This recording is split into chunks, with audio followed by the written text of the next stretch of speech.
नमस्कार, मैं हूं सुधीर चौधरी और डीएनए के इस वीकेंड एडिशन में आपका बहुत बहुत स्वागत है। आप इसे हफ्ते का बेस्ट ऑफ डीएनए भी कह सकते हैं। डीएनए के वीकेंड स्पेशल में हम आपको हफ्ते की बड़ी खबरों के बेहतरीन डीएनए टेस्ट दिखाएंगे। आज हम भारत के सामाजिक चरित्र का एक विश्लेषण करेंगे।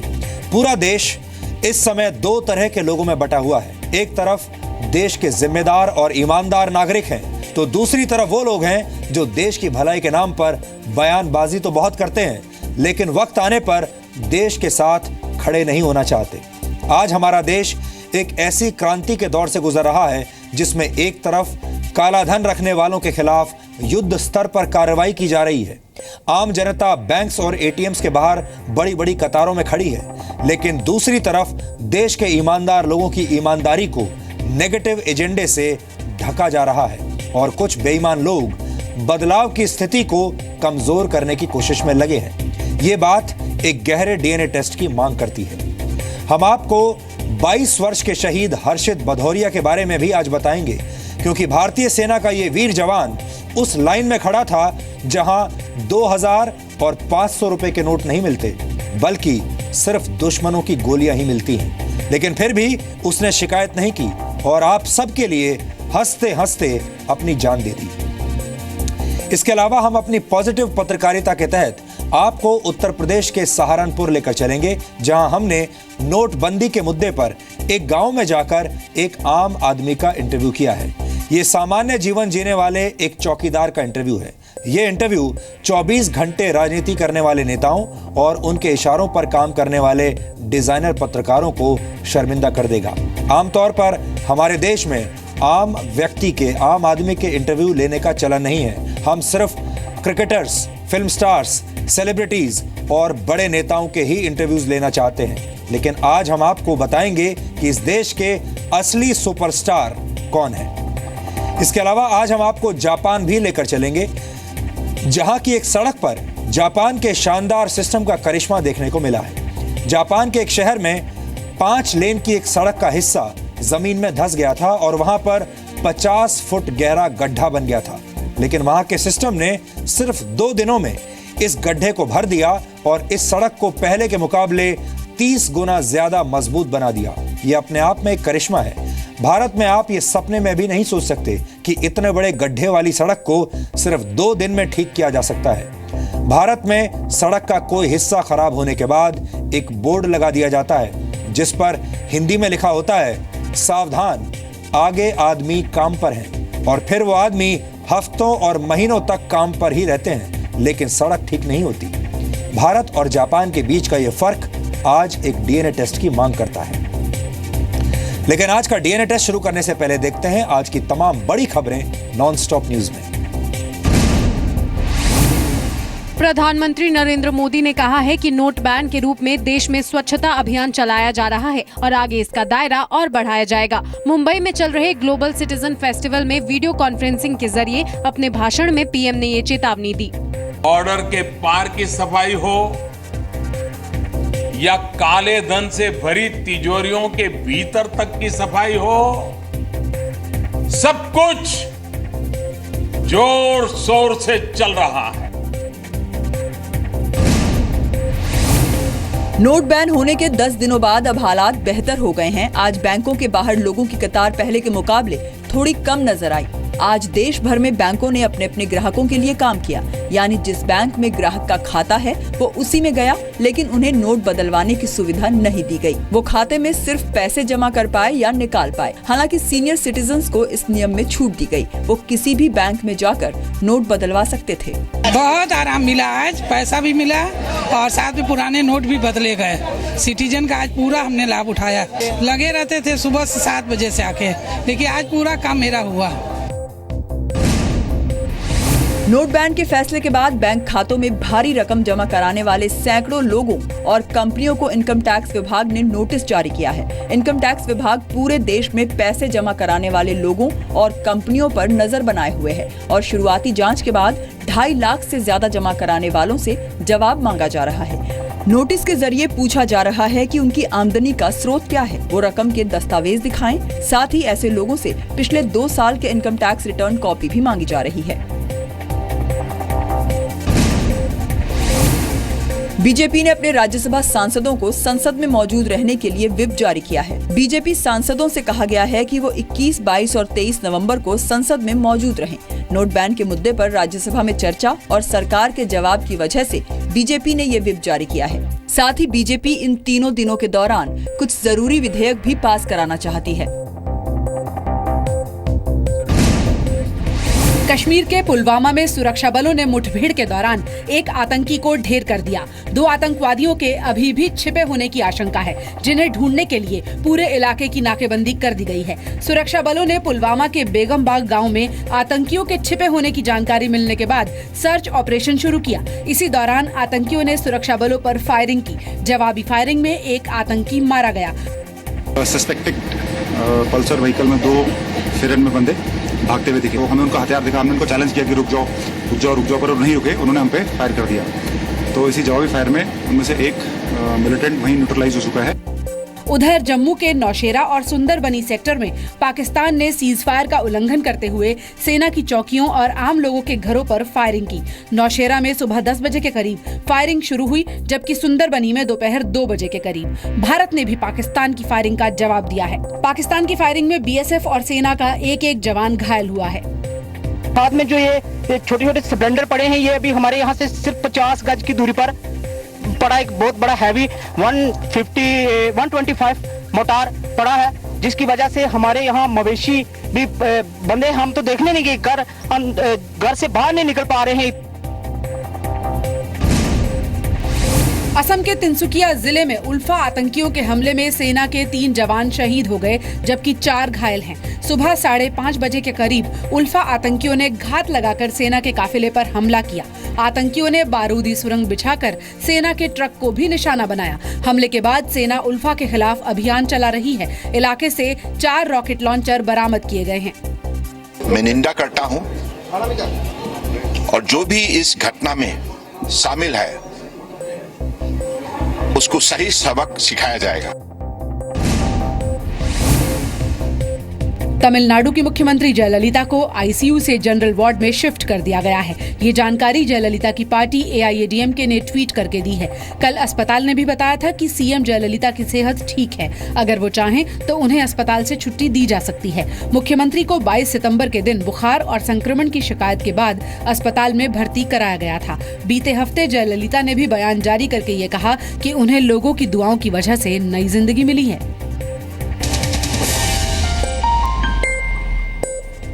डीएनए में हम खबरों के विश्लेषण की शुरुआत 22 साल के एक वीर जवान की शहादत से करेंगे, क्योंकि भारतीय सेना का यह वीर जवान उस लाइन में खड़ा था जहां 2000 रुपए और 500 रुपए के नोट नहीं मिलते, बल्कि सिर्फ दुश्मनों की गोलियां मिलती हैं। पिछले कुछ दिनों से भारत के करोड़ों लोग देश के अलग अलग हिस्सों में बैंक्स और एटीएम्स के बाहर खड़े होकर ईमानदारी से कमाई गई अपनी मेहनत की कमाई का इंतजार कर रहे हैं। करोड़ों लोगों की इस भीड़ में ज्यादातर लोग ऐसे हैं जो हंसते हंसते देश की भलाई और बेहतरी के लिए परेशानी झेलने के लिए तैयार हैं। हालांकि कुछ डिजाइनर नेताओं और डिजाइनर पत्रकारों को देश की ईमानदार आवाजें सुनाई नहीं दे रही। ऐसे लोग 500 और 1000 रुपए के नोट बंद किए जाने पर राजनीतिक रोटियां सेक रहे हैं और नेगेटिव एजेंडा चलाकर लोगों को भ्रमित कर रहे हैं, उन्हें भड़काने की कोशिश कर रहे हैं। लेकिन इनमें से किसी ने भी अभी तक 22 वर्ष के शहीद हर्षित भदौरिया के लिए अपनी संवेदना नहीं जताई है। जम्मू कश्मीर के कुपवाड़ा सेक्टर में पाकिस्तानी सैनिकों की गोलाबारी के दौरान हर्षित भदौरिया ने सर्वोच्च बलिदान दिया है। वो सेना के राजपूत रेजिमेंट में तैनात थे। पाकिस्तान की तरफ से हुई गोलाबारी में 11 नवंबर यानी शुक्रवार को शाम करीब 7:15 बजे हर्षित की गर्दन पर गोलियां लगी थी, जिसमें वो शहीद हो गए। ये भी एक दुखद संयोग है कि 11 नवंबर 1994 को ही हर्षित का जन्म हुआ था और 11 नवंबर 2016 को हर्षित देश के लिए शहीद हो गए, यानी अपने जन्मदिन के दिन ही हर्षित ने शहादत दी। शहीद हर्षित भदौरिया उस लाइन में खड़े थे जहां सामने से सिर्फ गोली मिलती है, नोट नहीं मिलते।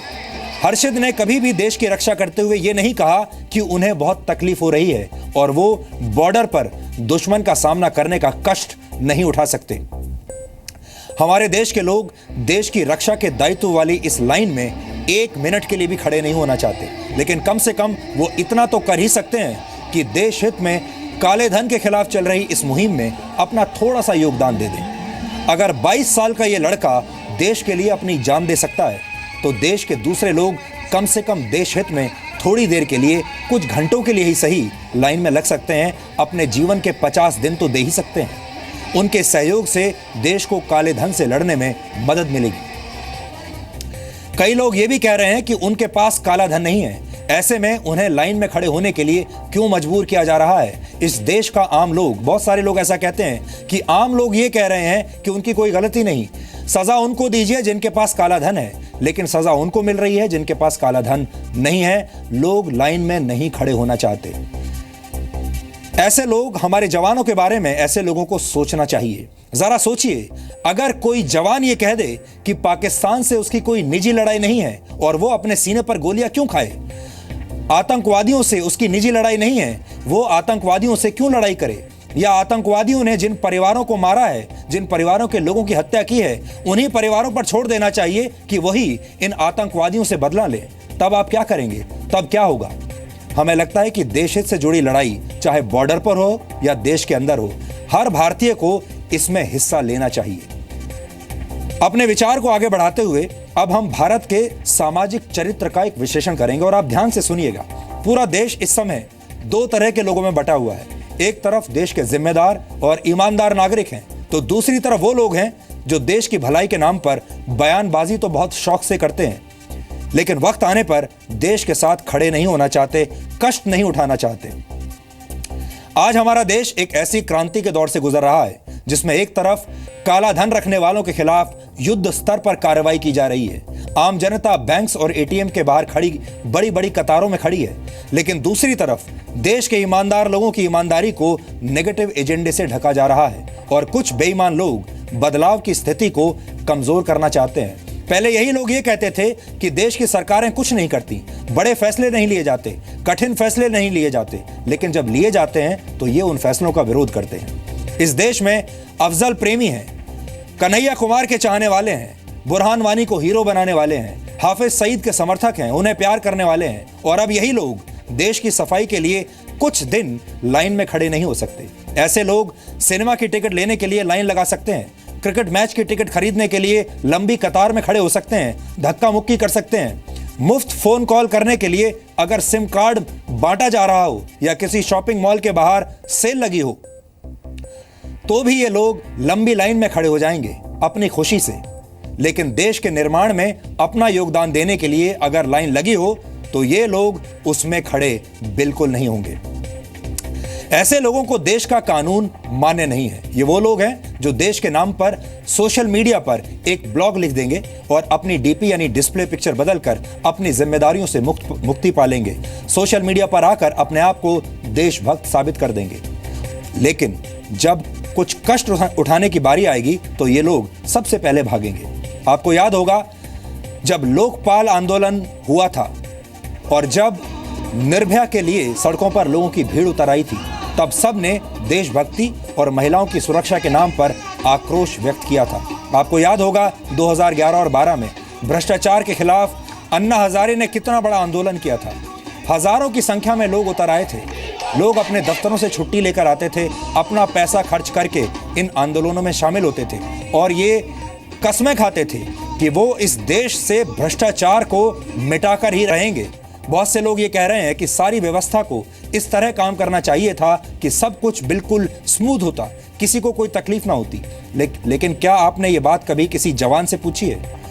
हमारे जवानों को भी ये बात पता होती है कि उनकी जो बंदूक है उनके हाथ में, उनका जो हथियार है वो पुराने हैं, वो पुरानी टेक्नोलॉजी का इस्तेमाल कर रहे हैं, लेकिन इसके बाद भी वो देश के प्रति उत्साह और कर्तव्य की भावना से दुश्मन का सामना करते हैं। पुलिस वालों के हाथ में आज के आधुनिक जमाने में भी आपने दोनाली बंदूकें देखी होंगी, लेकिन कोई पुलिस वाला आपको यह शिकायत करता हुआ नहीं मिलेगा कि उसके पुराने हथियार हैं और वो उन हथियारों से किसी अपराधी का सामना कैसे करेगा।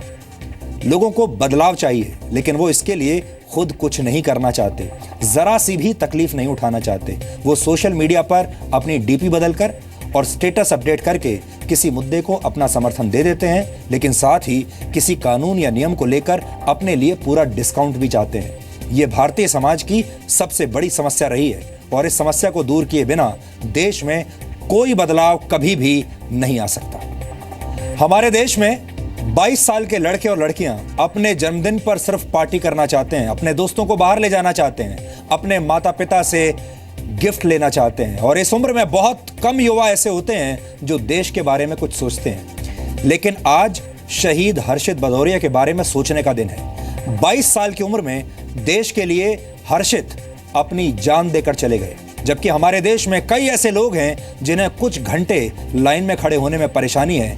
और ये लाइन नोटों की लाइन है। इस लाइन में जब आप खड़े होते हैं तो आपको 500 और 1000 रुपए के नोट मिलेंगे। लेकिन हर्षित जिस लाइन में खड़े थे वहां सिर्फ गोलियां मिलती हैं, लेकिन फिर भी वो उस लाइन में खड़े रहे। उन्होंने एक बार भी ये नहीं कहा कि पाकिस्तान मेरा निजी दुश्मन नहीं, आतंकवादी मेरे निजी दुश्मन नहीं है, तो फिर मैं इस लाइन में क्यों खड़ा रहूं। और देश के ज्यादातर नागरिक आज जब सोशल मीडिया पर आते हैं ऐसे लोग, तो वो कहते हैं कि वो देश के लिए खड़े होना चाहते हैं, लेकिन एक वर्ग ऐसा है जो ये पूछ रहा है कि मैं लाइन में क्यों खड़ा हूं। उन्हें ये सवाल हर्षित के परिवार से करना चाहिए। 2011 और 12 में भ्रष्टाचार के खिलाफ आंदोलन आपको याद होगा, लेकिन भ्रष्टाचार मिटा नहीं, जबकि इस देश के लोगों ने कितनी कस्में खाई थी। निर्भया कांड के बाद बलात्कार के खिलाफ आंदोलन हुए थे, बलात्कार कम नहीं हुए। इस देश के लोगों ने कितनी कस्में खाई, और जब कुछ नहीं बदला तो सिर्फ सरकार को दोष दे दिया, कहा कि सरकार दोषी है, पुलिस दोषी है, हमारा कोई दोष नहीं, ना हम बदलेंगे ना हम कुछ करेंगे। और सब कुछ वैसे के वैसे ही चलता रहा। असल में आम आदमी को परेशानी नहीं हो रही, लेकिन आम आदमी पर राजनीति करने वाले लोगों को असली परेशानी हो रही है। हम इस पूरे मामले पर पॉजिटिव रिपोर्टिंग कर रहे हैं, आपको सत्य दिखा रहे हैं, सही दिखा रहे हैं। हो सकता है बहुत सारे लोगों को कुछ परेशानी हो भी रही हो, लेकिन इस परेशानी को झेल लेना चाहिए, क्योंकि इससे आपका भविष्य, आपके बच्चों का भविष्य बनेगा। लेकिन बहुत सारे लोगों को हमारी ये सकारात्मक सोच भी अच्छी नहीं लग रही। उन्हें ये रिपोर्टिंग बहुत चुभ रही है। वो ये कह रहे हैं कि आप ये क्यों नहीं दिखाते कि एटीएम की लाइन में, बैंक की लाइन में लोग कितने परेशान हो रहे हैं, देश के खिलाफ बातें कर रहे हैं। समाज और मीडिया के एक वर्ग में जी न्यूज़ के खिलाफ, हम सब के खिलाफ भी अभियान चलाया जा रहा है, दुष्प्रचार चल रहा है, लेकिन हम उसे स्वीकार करने के लिए तैयार हैं। ये एक सुखद अनुभव है कि हमारे देश के लोग 500 और 1000 रुपए के नोटों को बंद करने के फैसले का स्वागत कर रहे हैं। लेकिन दूसरी तरफ ये भी एक दुखद विडंबना है कि कुछ राजनीतिक पार्टियां देश हित से जुड़े इस मुद्दे को लेकर भी राजनीति करने से बाज नहीं आ रही। हमारे देश के तमाम डिजाइनर पत्रकार आम जनता के दिल की बात सुनना ही नहीं चाहते, बल्कि वो लंबी लंबी कतारों की तस्वीरें और वीडियो का इस्तेमाल करके देश को गुमराह कर रहे हैं। उनकी नजर सिर्फ उन लोगों पर पड़ रही है जिन्हें पैसा नहीं मिला इंतजार करने के बाद, उन लोगों पर नहीं पड़ रही जिन्हें पैसा मिल गया। क्योंकि अगर वो लोगों के बीच गए होते तो शायद जनता के दिल की बात उन्हें पसंद नहीं आती, उन्हें अच्छी नहीं लगती। ऐसी सोच रखने वालों के लिए आज मेरे पास एक बहुत ही दिलचस्प खबर है, और हमारे पास ये खबर भारत से नहीं बल्कि सिंगापुर से आई है। अभी आपकी टेलीविजन स्क्रीन पर सिंगापुर से प्रकाशित होने वाले अखबार द इंडिपेंडेंट की एक तस्वीर है, जिसमें प्रधानमंत्री नरेंद्र मोदी और सिंगापुर के पहले प्रधानमंत्री ली कुआन यू की तुलना की गई है और कहा गया है कि मोदी ली कुआन यू की राह पर चल रहे हैं। अखबार के पन्नों पर बड़े बड़े अक्षरों में लिखा है, Modi does a Lee Kuan Yew to stamp out corruption in India. यानी मोदी ने भ्रष्टाचार को जड़ से खत्म करने के लिए ली कुआन यू जैसा कदम उठाया है। इस अखबार में आगे ये भी लिखा है, a new Lee Kuan Yew is born in India, it will be reflected in the legacy of this prime minister. इसका मतलब ये है कि भारत में एक नए ली कुआन यू का जन्म हुआ है। ये फैसला बतौर प्रधानमंत्री उनकी विरासत में 4 चांद लगाएगा। और आपको बता दूं कि 91 साल के ली कुआन यू ने 50 साल से भी ज्यादा वक्त तक सिंगापुर को विकास की पटरी पर दौड़ाने के लिए कड़ी मेहनत की थी। सिंगापुर को उन्होंने बदल कर रख दिया था। आज का सिंगापुर जो भी है, जो कुछ भी है, वो ली कुआन यू के चमत्कार की वजह से ही है। ली ने 23 मार्च 2015 को 91 साल की उम्र में आखिरी सांस ली थी, लेकिन उन्होंने अपने कार्यकाल में एक साधारण से टापू को, एक साधारण से द्वीप को आर्थिक रूप से दुनिया के सबसे ताकतवर देशों में से एक बना दिया था। सिंगापुर के लिए अपनाई गई ली कुआन यू की नीतियों में भारत के लिए कई बड़े सबक छिपे हुए हैं। ली कुआन यू ने किसी जमाने में कहा था कि लोकतंत्र वहीं असरदार साबित होता है जहां लोग स्मार्ट होते हैं। कोई भी सरकार उतनी ही अच्छी होती है जितने अच्छे उसे चुनने वाले लोग होते हैं। अगर विकास करना है तो फिर यह बात भी मायने रखती है कि लोग कैसे रहते हैं, कितना शोर मचाते हैं और कैसी भाषा का इस्तेमाल करते हैं। लोग चाहे जो सोचें, लेकिन हमें दखल देना ही होगा। सिंगापुर की कामयाबी की कहानी के पीछे ली कुआन यू की यही सोच सबसे बड़ी वजह है। उन्होंने भारत को लेकर भी कुछ बातें कही थी जिसका ज्ञान आज आप सबको होना चाहिए। लेकिन उससे पहले आपको ये दिखाते हैं कि कड़े फैसले लेना किसे कहते हैं, और ये समझने के लिए आपको ली कुआन यू का एक पुराना वीडियो आज बहुत ध्यान से देखना चाहिए।